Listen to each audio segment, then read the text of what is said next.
માર્કેટમાં જે bearish zone જોયો, ઘણા બધા જેન્ઝી જે કોવિડ દરમિયાન આવ્યા હશે એમના માટે આ એક ફર્સ્ટ એટમોસ્ફિયર હશે કે માર્કેટ આવું પણ કરી શકે.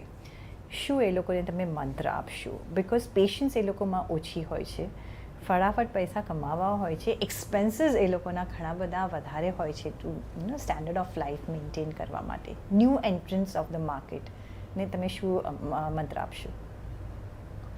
એક સ્ટોરી કહેવાને લાગતું કે એક મોટી મિલિટરી શિપ જતી હતી અને એક મોટો મિલિટરી કમાન્ડર, એકદમ arrogant military commander, naval commander ત્યાં રૂમમાં હતો. તો સામે કાંઈ ઓબ્જેક્ટ છે એવું ખ્યાલમાં આવ્યું.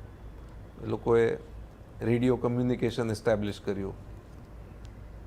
તો સામેથી રિપ્લાય આવ્યો, તમે કોર્સ ચેન્જ કરો નહીં તો તમને ડેમેજ થશે, આ બાજુ નહીં આવો.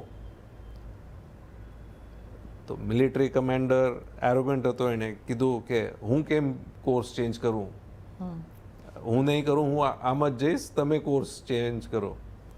સામેથી રિપ્લાય આવ્યો કે હું લાઇટ હાઉસ છું, અહીંયા જમીન છે સામે. તો જેન્ઝીને ફટાફટ પૈસા જોઈએ છે, એનું મારી પાસે કોઈ ઉપાય નથી.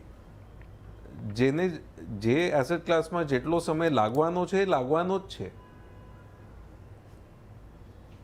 તમે આંબાનો બીજ રાખો જમીનમાં તો જેન્ઝી છે તો એટલે 6 મહિનામાં ઝાડ થઈ જશે અને આંબા આપવા માંડશે એવું નથી. એને જેટલો સમય લાગવાનો છે એ લાગવાનો જ છે. એટલે જે બદલાવ કરવાનો છે જેન્ઝીને કરવાનો છે.